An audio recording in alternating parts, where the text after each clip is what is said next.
Hello, everyone, and welcome back to another episode of KingQuest, the quest for me to read every single book and associated books and movies or whatever it can come up with that is resulting of Stephen King.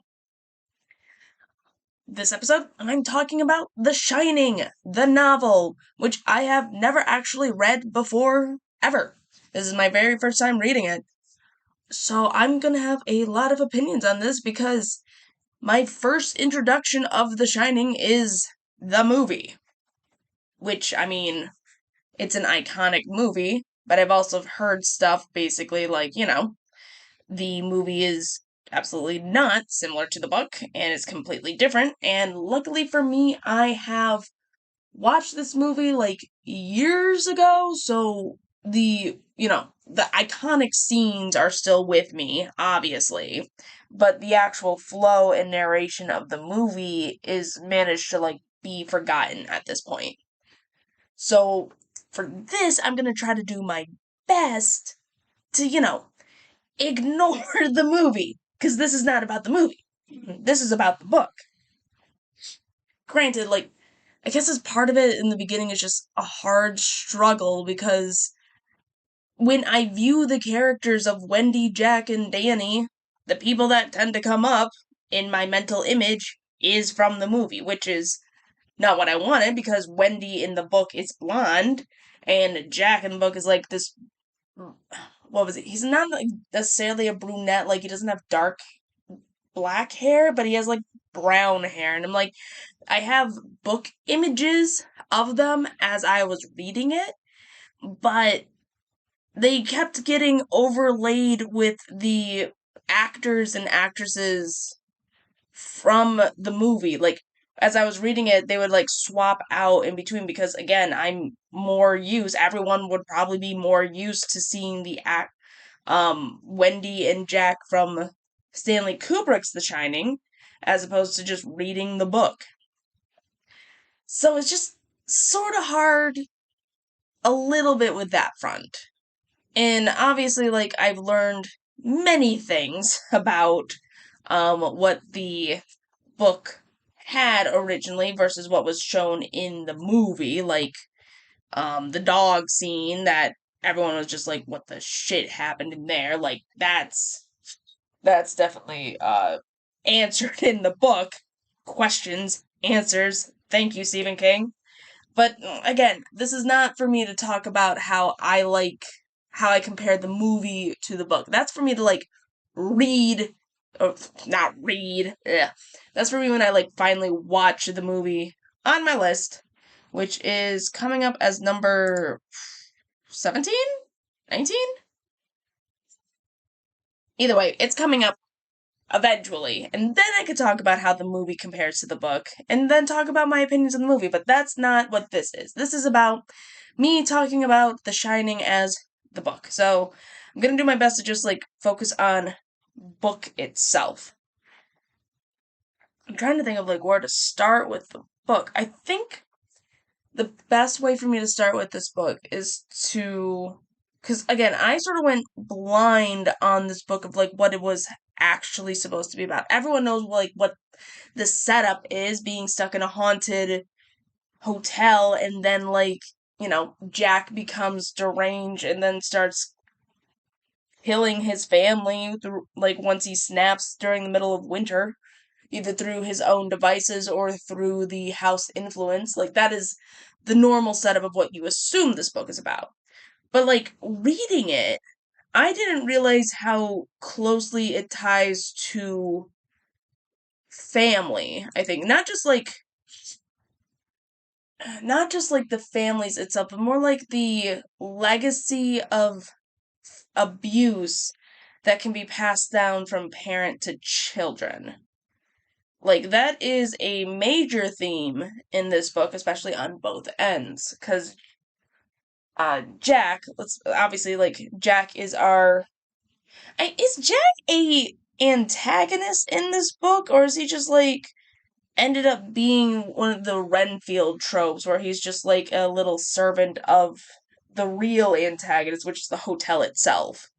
Not entirely sure, but like his whole entire character is built on the fact that he has been raised by an abusive father that subsequently destroyed his family as they were growing up, and him realizing the abuse as he was growing up and seeing them beat the shit out of like his entire family.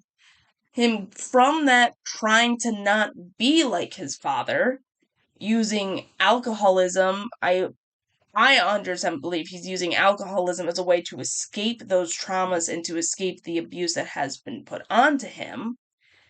But from that, he's slowly but surely, because of the hotel's influence, turning into the monster that he saw his father as, and not being aware of that change due to the hotel's influence. Like, that's one side. And before I get deep into like just Jack as a whole, because that's gonna be a thing, I also want to point out Wendy, because Wendy is a lot more. Like, that is the best way of putting it. Like, again, I don't really remember much about Wendy inside of the movie outside of her trying to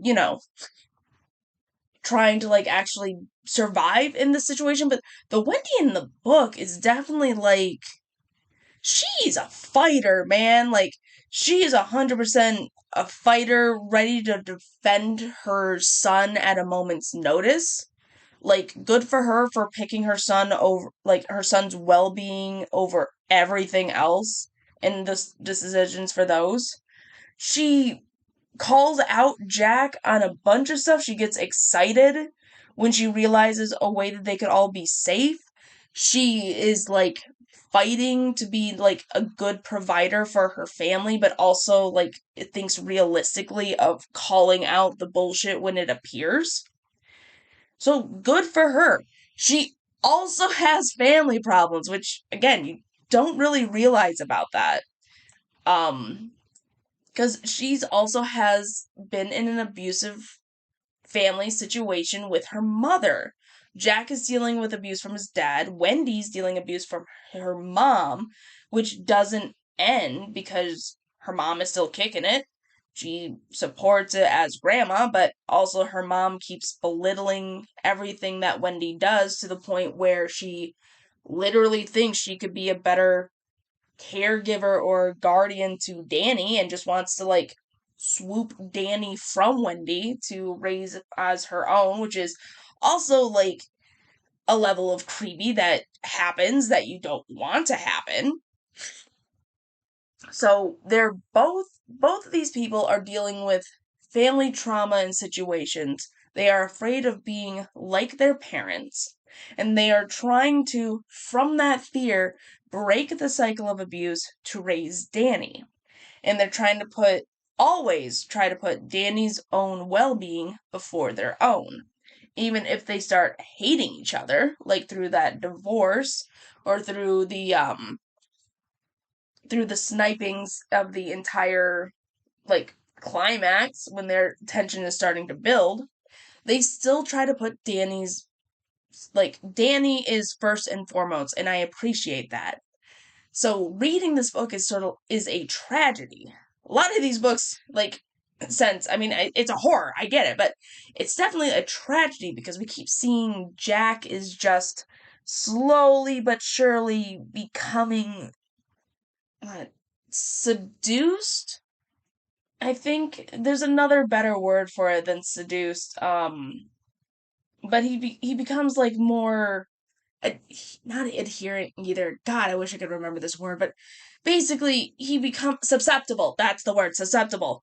He becomes susceptible to the hotel's like entire being, that he slowly is twisting that form of love into something of violence and aggression until eventually there's no more Jack. And like, that's the tragedy of it, is just how he has been twisted himself.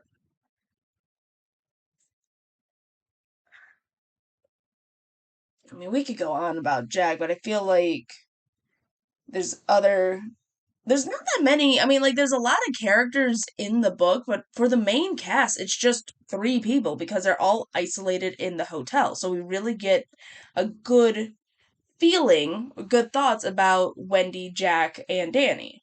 We also have Halloran, which honestly, greatest guy, good for him. He is I think it's like one of the tropes that Stephen King likes to have of I'm not gonna say the trope name because that's some weird shit, but like the magical black guy where he's like the wise wisdom guy that always like knows what's going on. He's the one that imparts the um not image, but he's the one that imparts the knowledge of the shining to Danny. That's like what he was taught, what it was called, the skills that he used as the shining. Acknowledge that Danny is like super epic powerful of just what his shit does.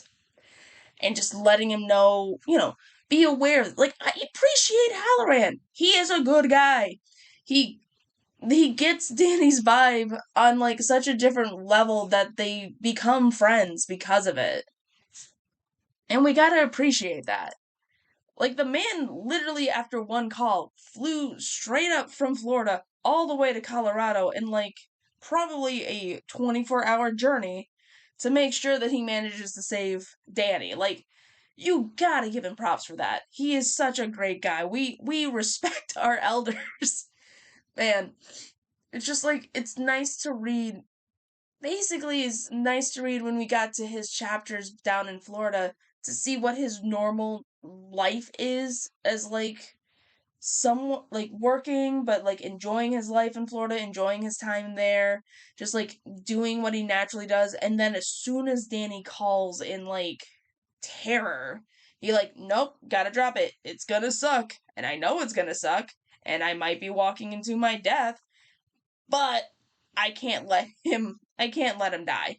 Like good for him. That's a very hard choice. And even while everything was fighting against him, he still pushed forward. So good for Halloran for sticking with it. He was one of my favorite characters here. Which again, not saying much. This is a very small cast of like three core people with a handful of side people. I think the manager Ulahan, I don't know his name, like the needly little guy that was giving Jack the job in the first place. He's like a minor antagonist, at least like the guy with the stick up his ass. Stephen King definitely sells it as like, oh, you know exactly the type of prim and proper guy this dude is, and how much of an asshole he can be when he just focuses on his job and only on his job. There's like want to get into Jack, but I feel like, well, let's get into Jack. I keep bringing up the fact that we should get into Jack, and honestly, let's get into Jack. Because Jack is morphed into, like, the whole book, I think is the best way, is just Danny is dealing with his powers and learning big kid things at the age of 5. And he feels like he has to as a survival mechanism because of his magic and powers and hotel bullshit. Um, Part of that reason is because of Jack. Because Jack is, like, since page one, the very beginning, Jack has been described as, like, a caring father. Like, again, they 100% love Danny with the bottom of their hearts. The issue that we have, like, that is just a part of his complex emotions. Because, again, we're human. We ain't gonna be one note all the time. Jack absolutely loves Danny. Jack also has anger issues, like straight up. It's not just the alcoholism, it is his anger issues. Ever since the beginning, oh, that was just heartbreaking to read. Like, all the violence listed in this book is just so visceral and graphic. Like, I know, again, not trying to make comparisons with the movie and stuff. Obviously, an axe is a more dangerous looking. Like, the damage that can be done with an axe if it slices you. But there's just something more primal and guttural, I think, with using bludgeoning instruments as they've done in this book. The fists that Jack has when he was like beating the shit out of that kid George, the cane that his father had used to beat the shit out of his mother before they went to the hospital, and then the mallet that Jack had at the very end to just also beat the shit out of someone. Because axe can do like one hit, and you could like one hit at a good spot, and you were done. But with a bludgeoning instrument, like even if you get whacked in the head, you're not really dead until they start seeing blood everywhere. So these gonna just start beating the shit out of you over and over again. So again, this pulls into that perpetuating violence that from like abuser to abusee. Is that the word? Because Jack was, we see when we first see him, he's like the perfect, like it's a picture perfect family. He lost his job, unfortunately. He's trying to like get this new job so that way his family can manage to last through the season, get his life back on track. Like, that's all said and good. And then Stephen King slowly introduces us to, hey, that reason why he lost his job because he beat the shit out of a kid and almost killed him. He was an alcoholic during his tenure, like teaching at this private school, and he almost flat out killed someone. I don't think they came up with a purpose, like, there's no explanation to who that potential someone was, just that there was a bike in the middle of the road with no person. So it snapped him out of maybe I shouldn't be an alcoholic. But when he snaps out of maybe I shouldn't be an alcoholic, that's when his anger issue starts to pop up.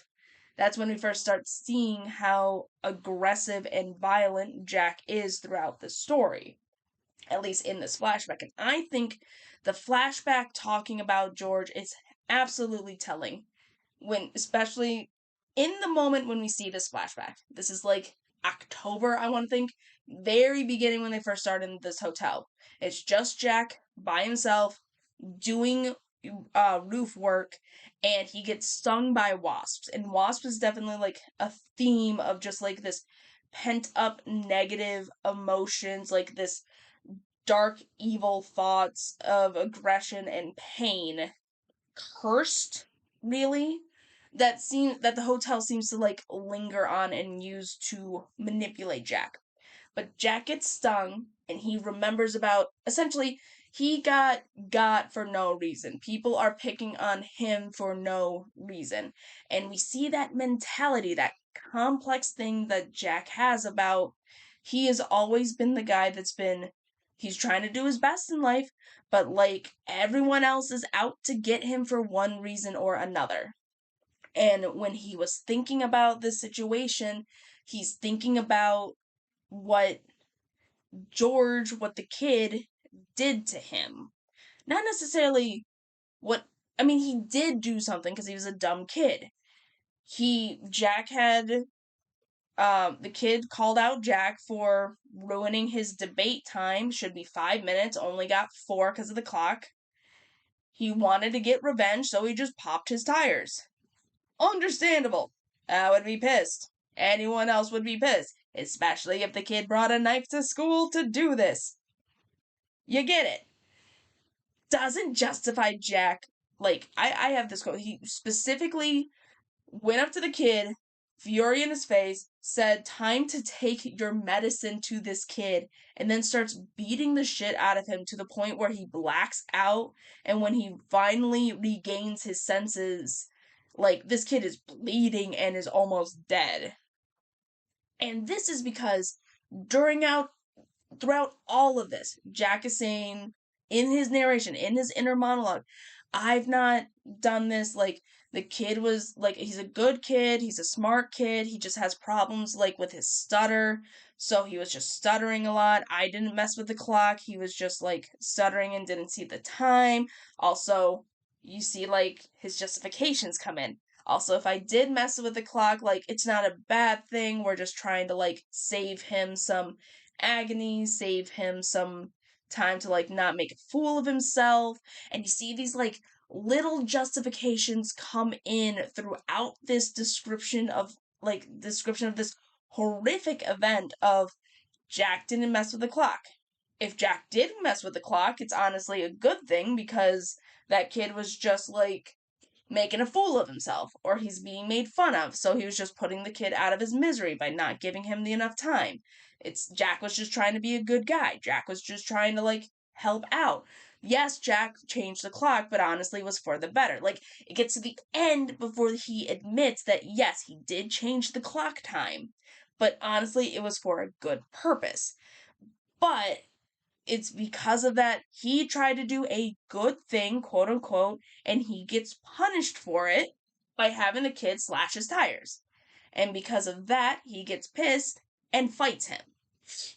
And I think that is very telling because throughout this entire book, as you see, like, whether or not you believe in the beginning it's due to the hotel's influence, if it's due to Jack's own like survival mechanisms, or if it's due to like Jack's subconsciousness of trying to get out of this hotel before he realizes it, Jack has always been like not self defeatist, but Jack has always been in a way of like hurting himself, like cutting off his own foot so that way he won't reach that finish line. Like, he is purposely disabling, is that the word? He's purposely like making complications in his life for him to fail at because he doesn't believe that he could actually do the thing. Subconsciously, he wants to write his story, right? He wants to like finish this tale. But if he blurts out to the hotel manager, hey, you're a piece of shit. Also, I found all the dirty little secrets that the hotel has.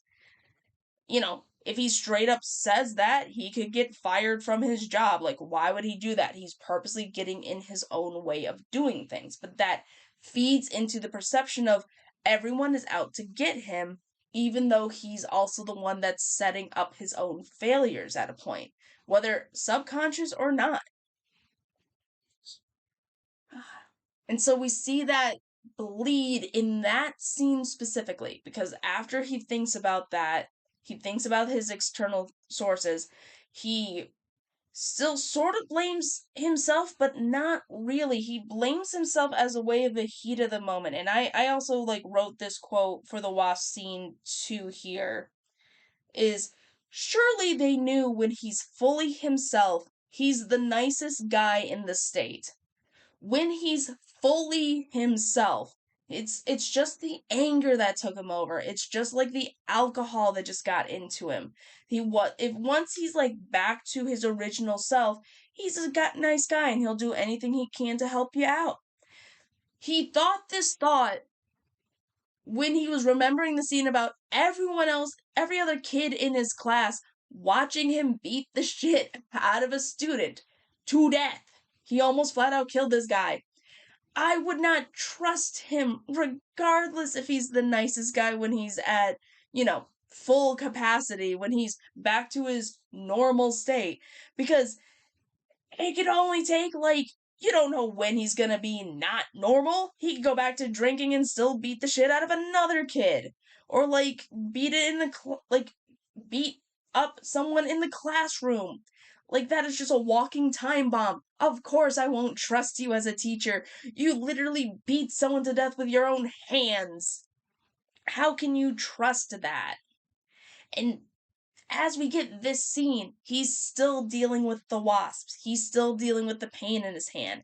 And he specifically says, like, in his head that he's gonna get bug spray or, like, a bug bomb or whatever they had in the 70s, and he's gonna make them pay. He's going to make them all pay for the injustice that he got from being stung. He is going to inflict 10 times more violence back as retribution. And that is a characteristic that I don't think Jack acknowledges in himself.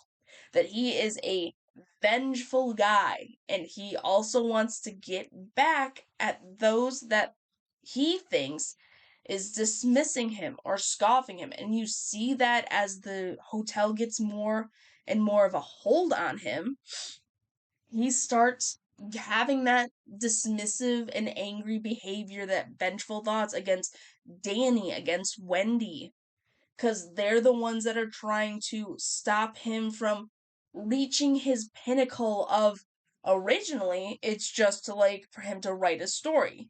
Then it gets morphed into him being in the hotel itself, or being a part of like this landscape that the hotel has with its ghosts and its times and its stories. And I also like how Stephen King writes it in a way that it's like a slowly but steadily thing of Jack just descending into these thoughts. And you see it reflected in the story that he was writing. Originally, he was writing a story about to criticize the education system and like the educational status of the teachers by having a conflict between a good student and a teacher that he's having a hard time dealing with, or like the teacher is having a hard time dealing with this smart kid but in a way that he can't handle. Originally, it was supposed to be a tragedy where the teacher kills the student in a fit of insanity, which is a good reflection of Jack, because as we have the book continue through, you read Jack's perception switch.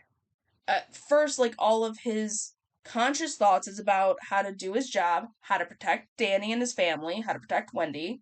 And then his subconscious thoughts are all of the things that the hotel is inputting into him. Like, they're getting in the way. We should get rid of them. Horrible nightmares coming to life. Like, dream on that.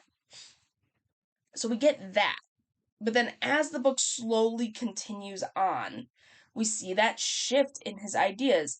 His conscious thoughts are now, we need to stay at the hotel. Why is Wendy trying to leave the hotel? He literally has thoughts of rewarding her for being afraid, like with sex, rewarding her for being afraid and wanting to stay in the hotel with sex.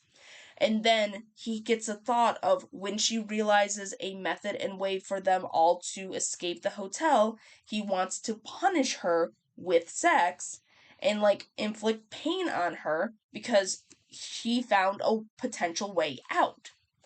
He gets the shift in dynamic where his conscious thoughts are to stay in the hotel and his subconscious thoughts are the ones that are like, well, you love your family. You love Wendy. You love Danny. You don't want to hurt them.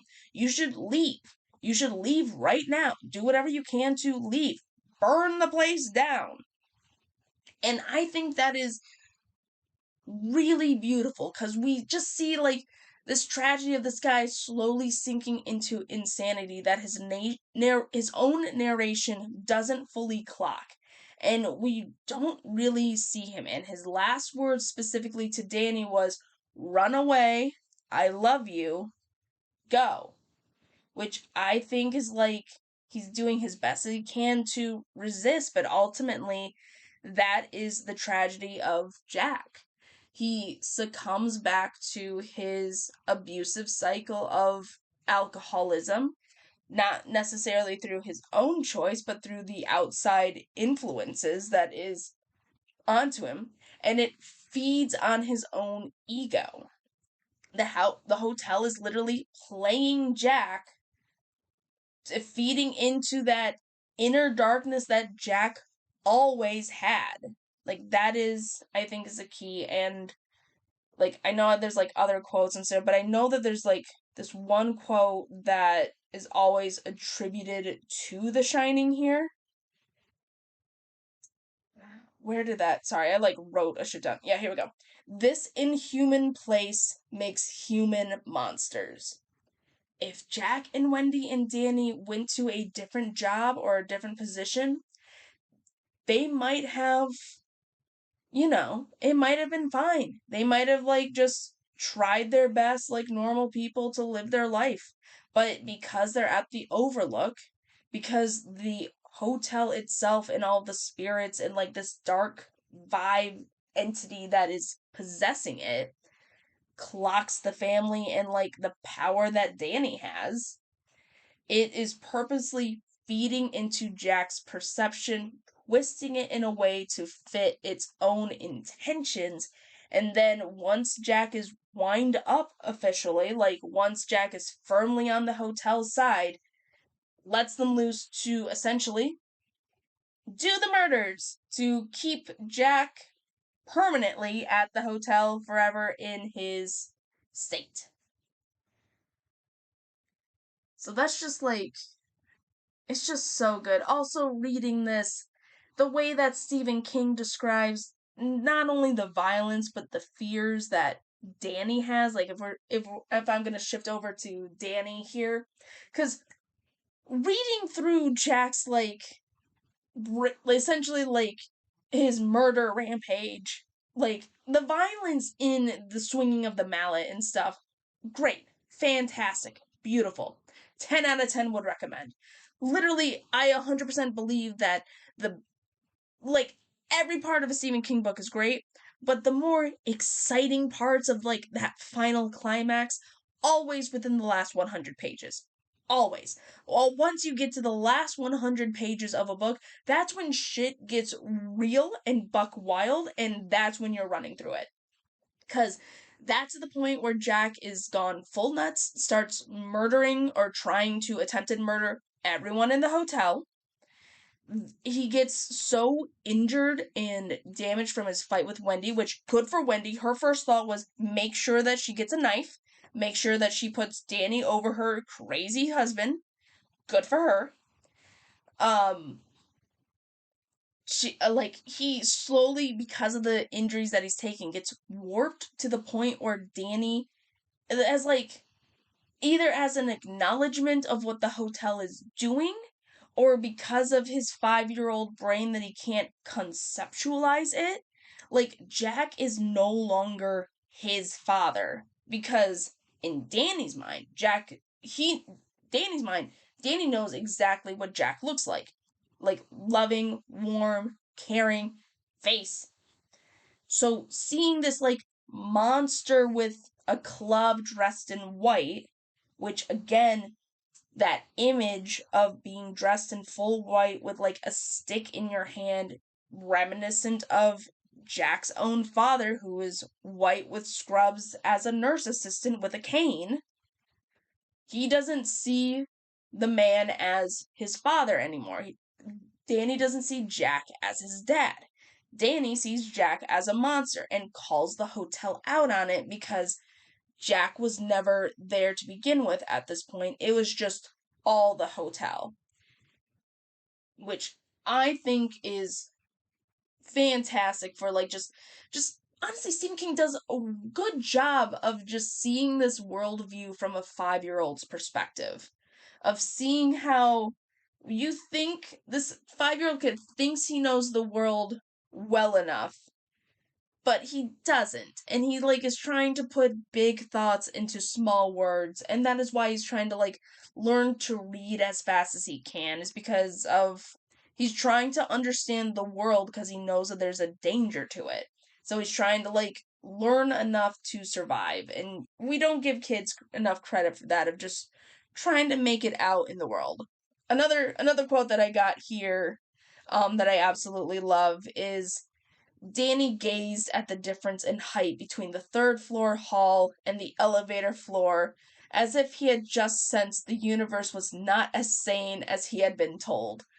Like, that is honestly the best way of putting it to words, of just a kid sees the elevator stop, like, a foot before where the floor landing is because it's an old elevator. And just that literal gap is just like, it's not aligned? What is this place coming to? Like, That's just perfect. Like, just, it's the small things that sort of like break is like, why is it like this? This is so insane. Is this how normal people deal with? Like, what am I supposed to do now? Climb?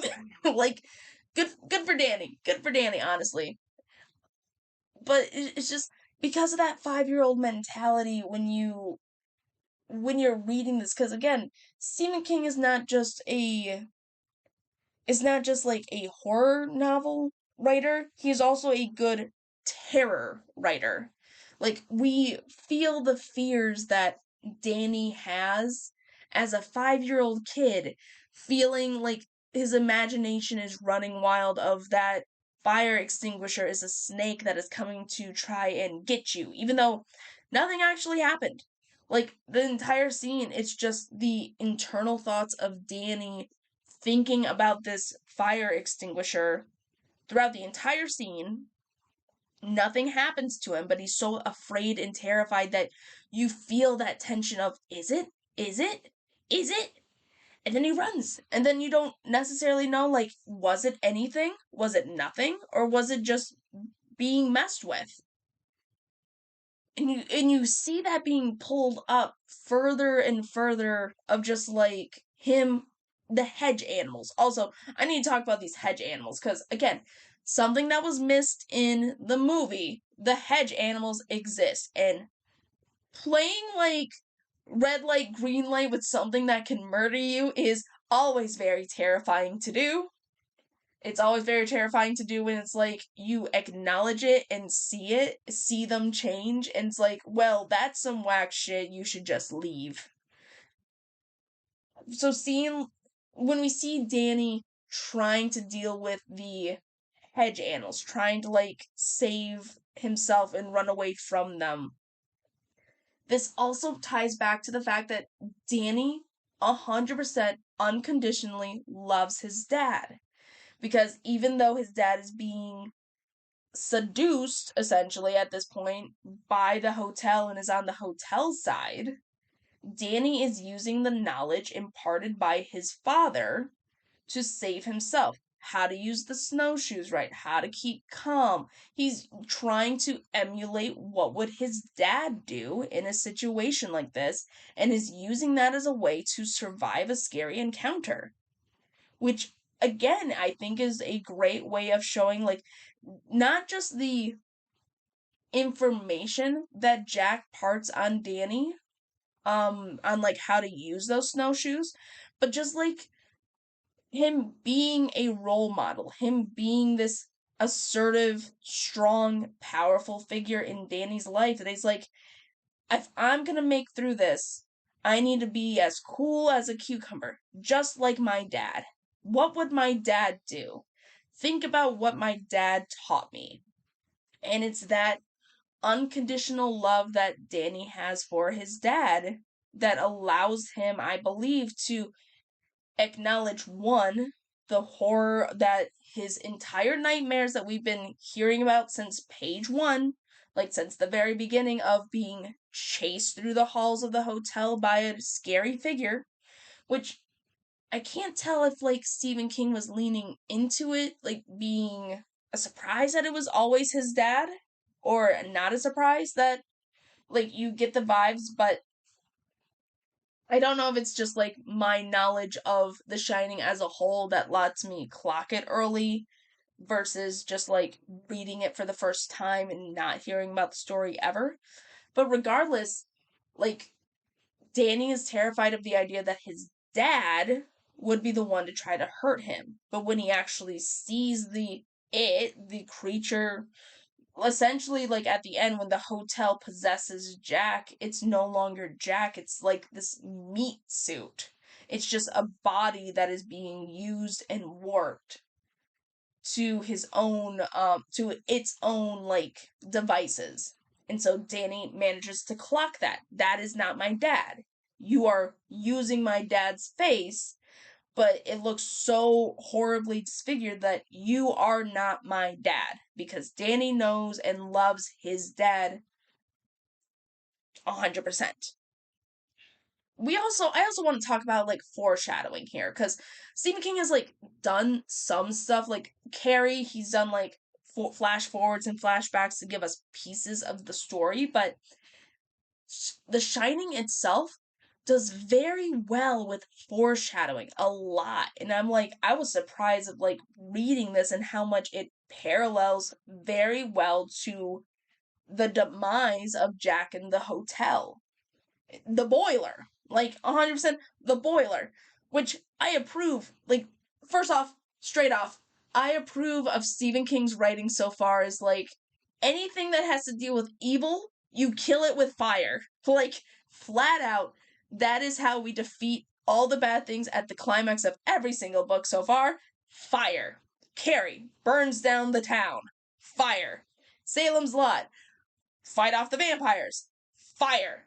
Last little epilogue of the page, we just start burning the house. Shining. It's not only fire, but it's a beautiful explosion of fire because of that boiler. Because of that, which I think the boiler is also a great parallel, a great metaphor for Jack's addiction and anger problems. Even Wendy caught it throughout the entire book of like when Jack is starting to get his habits again of being fake, of being like not necessarily drunk, but having his habits again of being an alcoholic when he hasn't drunk anything.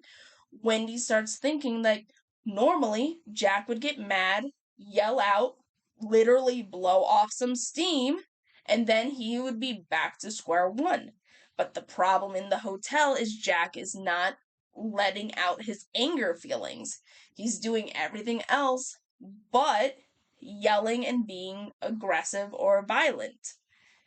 He's not blowing off steam. The hotel is not allowing it, which is exactly like the boiler. He was told specifically, the boiler is old. You need to heat up the hotel, but you have to make sure that you blow off some steam so that way the boiler won't blow up.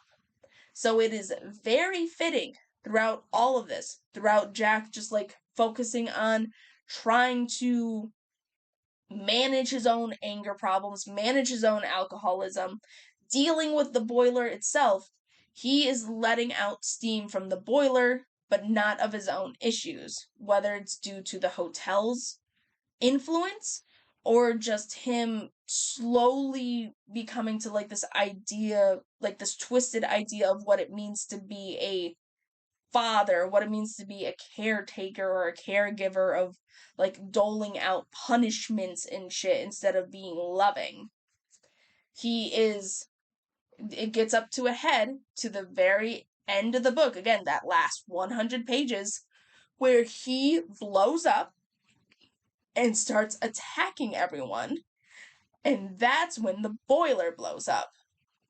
And that's when we finally destroy the hotel, which I guess is like, it's fitting in a way of like violence and anger is what is saved the day. Like evil begets evil in a sort of thing where, because the hotel was so focused on violence, of using Jack as a puppet to finally like essentially snuff out Danny and use him as, or his spirit as like an eternal battery for like giving him life, that he completely forgot about the boiler. Everyone completely forgot about a boiler. Boiler will blow up at the stroke of midnight.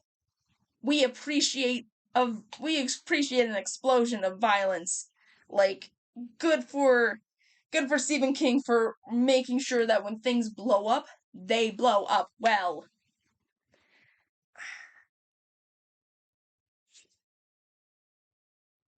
It's so, I know that Stephen King has a habit of basically writing, just like writing and keep writing and then let things lie as they are as he's writing these stories, like he doesn't plan ahead.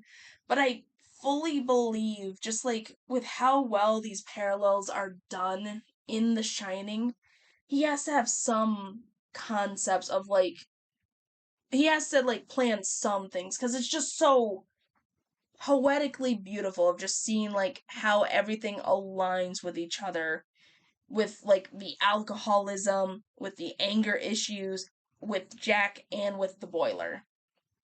Like I think that is just great.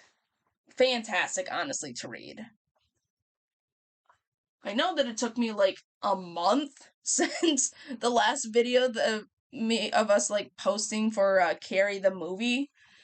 I don't know why it took me so long. I don't know if it's just like a mix of life, a mix of my own hesitance of, reading something that I had never read but simultaneously have known of or known about.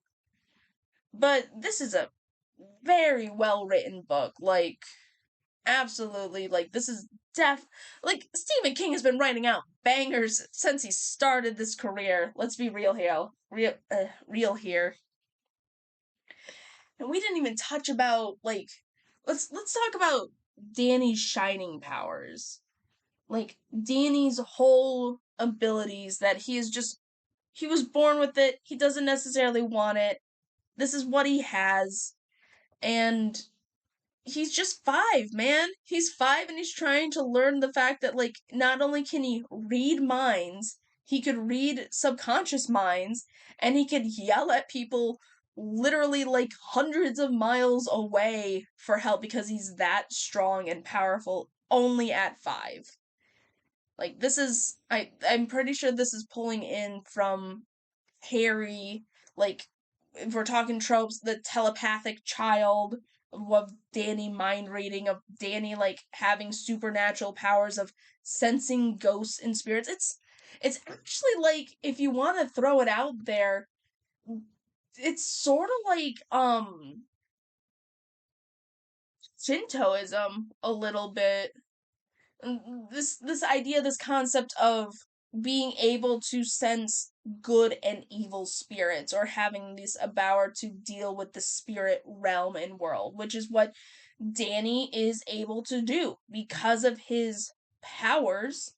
Being at the hotel is sort of feeding into all of the negative energy, and that is like being possessed with like all the murders, all the deaths. You don't know if it's just like coincidental or if it's something that the hotel slowly like pulled people in to do with that. But it also feeds into like the negative energy is pooling into this hotel to the point where it gains a consciousness because of all of this energy. Like the idea of it, the sacrifices of these bodies and spirits are feeding into the persona of the hotel. And Danny, being like a hugely spiritually attuned boy, is feeding into it as well, of bringing the hotel to life. Not intentionally, it's passively, but that's why the hotel wants Danny, is because it wants the power to stay active. So Danny's just like trying to deal with these powers, trying to understand the worldview of like evil as a concept with these powers, almost gets murdered by ghosts many times. Not quite, because the hotel didn't like suck enough powers to actually be there. Like, this is before like the party scene, the other ghosts like dancing, this idea of danger and decadence, and just like literally terrorizing everyone to make sure that they are split off and isolated. And essentially, like, the evil spirits wants Danny and Danny wants to live. And so we go back, like, core problem. You want me, I want to live. We will not compromise on either side, is what it essentially comes down to. So if we view it like that, of just like the spiritualistic way, then the fire makes sense. Fire is good, and also fire is dangerous, fire is destructive, but fire is also has been used as a way of cleansing and purifying stuff. Like, we banish the evil by literally burning it out with fire. Once we burn enough. Like, we use fire to cook because it, like, essentially, like, we don't get poisoned or anything or sick if we burn it with fire first. Like, it is just like the symbolism of fire releases and cleanse out, purifies things. So we have like this like spiritualistic view of a dark entities in the house, clock spirits, and they want y'all, they want the Torrance family to join them in their ranks. So that way they could be eternal forever. And it's just so many different options, so many different ways for you to like view this book, between Jack like dealing alcoholism and how it impacts the family, abuse and how it impacts the family, isolation. Because if you like flat out, if you just read this in the beginning, like before like all of the proof that the ghost bullshit was real, you would make the argument that that the hotel was nothing more than the isolationism and cabin fever that is slowly setting into Jack. And Jack is like losing his mind as he is being, you know, set apart from his family, trying to deal with these feelings of being trapped, of these external factors and stuff. But then we make sure that like everyone knows, no, the ghosts are real. We have party favors in the hotel. Like, kudos to Wendy also. I just want to like throw it out there at this one point, because when we see Wendy act, she acts with like decisive nature, and I approve of that. Like, Jack is trying to say this bullshit of it's just like in the hotel, like there's nothing wrong with the elevators moving up and down on its own. It's just like loose circuits. It's just making it move on. And then like once the elevator stops, Wendy whole ass climbs into the elevator that is like 3 feet above her, just climbs in there and pulls out and throws out confetti and masks to prove that no, this is bullshit. Like, something or someone was here, because why the fuck are these like items here? Like, good for her. She's calling out the ghosts. Which is what, at some point, you need to acknowledge, like, even if it is bullshit, like, even if it doesn't make sense in the world, you need to acknowledge your new situation if you want to survive. The way that Wendy manages to survive is that she acknowledges that, oh, the hotel has now possessed my husband. That is no longer my husband. The ghosts are real and they're trying to kill me and Danny. Like, she views that, she clings onto that in that last climax, and she manages to survive. Good for her. We love decisive women in this household. Yeah, I got a lot of feelings about the themes of this book. The way that the fears are just like deliciously written, builds up tension throughout the entire thing, which like feeds into like the tension of being cabin fevered, isolationism, and then just people snapping at the end. It's just great. It's just really good writing. And we also get fantastic, like more Stephen King tropes that at least I can acknowledge. The evil place, the location of just pure evil, the hotel. The hotel has been marked as its like location of evil. We have the writer, Jack. We have the alcoholic, Jack. We have the abuser, Jack. We also get the psychic child and the also psychic black man, which 100%. I was a little sad reading near the end. I am so glad that Halloran lives. Like, you have no idea how happy I am that, like, the foreshadowing of maybe Halloran is, like, sensing his own death. But then you remember at the very beginning when Danny was talking to Tony, which, my god, Tony was so done well. That I did not clock, but like before we get into Tony, um, Tony was telling Danny, and Danny was telling everyone else, sometimes the visions don't happen. Sometimes he gets ideas and premonitions of what could be, but not what necessarily is. We've all forgot about that bit by the end of the book. So like all those little hints and potential ideas of maybe he ain't gonna like survive near the end. Nah, no, that was just another fake out because of course he would.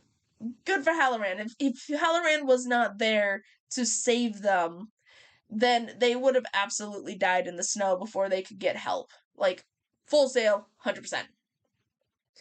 But and then yeah, back to The Shining and Danny and Tony, and I did not clock this. I clocked the idea that I clocked that it was the nightmares were Jack chasing Danny. I got that.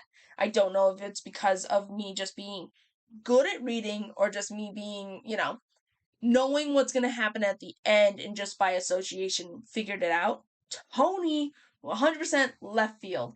Because I had always thought, or like the idea of it was whoever that person that, the bike that Jack had hit back when he was still an alcoholic and then used that event to basically get him clean, let him cut cold turkey.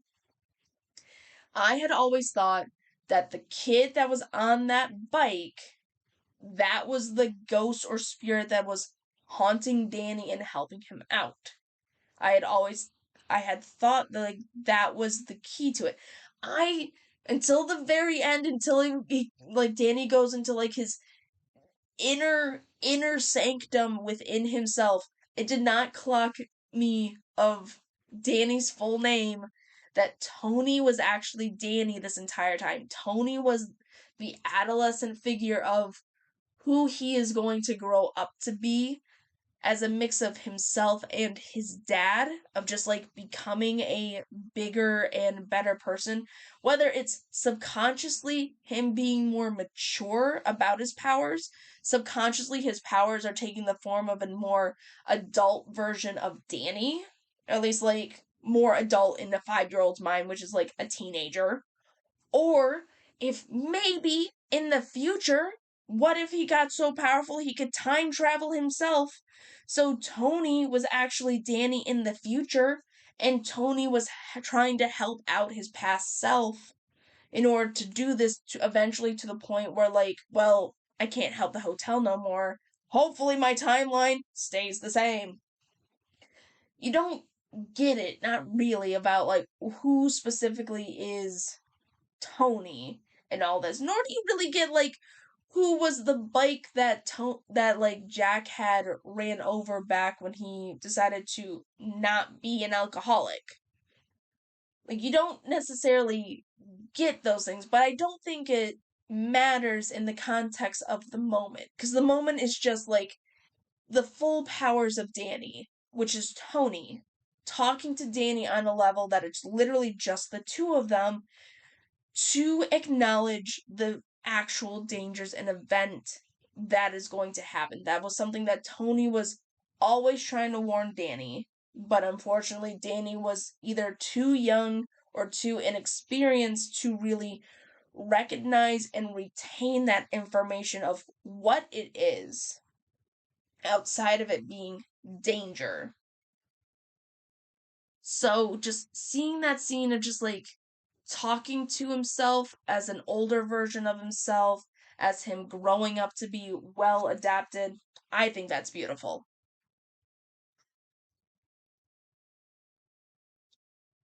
And then to sum it all off, I guess like the one little bit that just made me chuckle a little bit, they retire to Maine. Like epilogue, we just go back to Maine, which I think is fantastic. Good job. We end our stories in Maine whenever we get the chance to, and I think that's beautiful.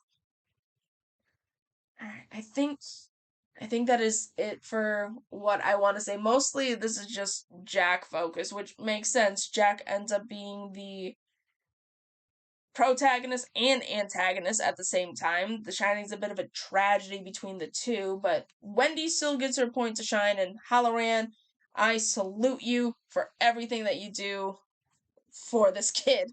But yeah. So finish the book here. I got the little original cover of The Shining. And rating it, I know that it was a struggle it was a little bit of a struggle for me to read. Not necessarily of the book's fault. I think it's just like my own hesitations of reading this book. But honestly, I love Carrie and Salem's Lot. I gotta give Shining like S tier material. Like, the concepts of what it is of just isolationism and like the family dynamic, the themes that are in this book, mixed in with like the supernatural elements of feeding into those, but not necessarily like inflaming them, but it inflames stuff that was already there. Because of it being such like an isolated setting, you get deep into who these characters are, their mentality, their personality, and you just see them slowly but surely like succumbing to that. The fear that is being written of like making you terrified of a situation that normally should not be scary. But because it's in the mind of a child, because it's in the mind of someone losing his mind, because it's like trying to simultaneously acknowledge reality while also ignoring the supernatural, but then blending it in together. The references of the Mask of the Red Death, Alice in Wonderland, Hamlet as a tragic figure being used to like not in a way of just like making a reference, but in a way that makes logical sense of a warning to the story, of phrases being used to heighten the experience of tragedy, of fear, of terror. This is a well written book.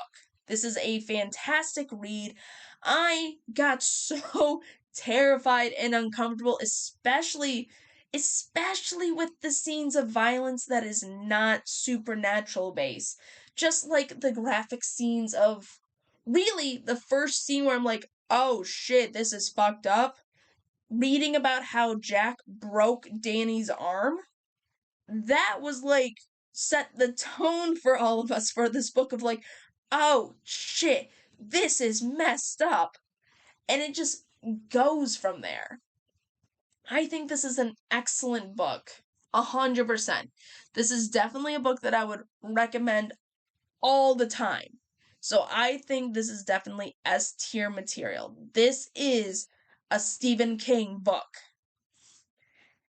And that is going to do it for me for ranting about The Shining. Thank you for listening to me if you bother to listen to it. If you don't, or just skip to the end, I guess you could just skip to the end. I don't know why you're hearing this, but at least I had fun to get out my feelings of Jack and the hotel and Danny. So that is going to be it. Hopefully, the next book will not take me a month to read as this one did. But next up is going to be Rage. 1977 book Rage. The one book that Stephen King purposely pulled from the shelves and made sure that it'll never be published again. Thank you all for listening, and I'll catch you in the next one. Bye.